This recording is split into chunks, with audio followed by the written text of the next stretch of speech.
सहस्रशीर्षम् देवम् विश्वाक्षम् विश्वशम्भुवम्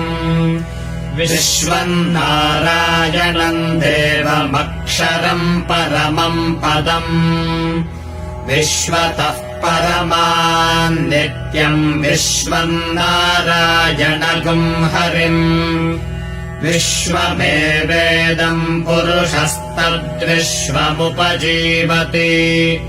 पतिम् विश्वस्यात्मेश्वरगुम् शाश्वतगुम् शिवमच्युतम् नारायणम् महाज्ञेयम् विश्वात्मानम् परायणम् नारायणपरो ज्योतिरात्मा नारायणः परः नारायणपरम् ब्रह्म तत्त्वम् नारायणः परः नारायणपरो ध्याताध्यानम् नारायणः परः यच्च किञ्चिज्जगत्सर्वम् दृश्यते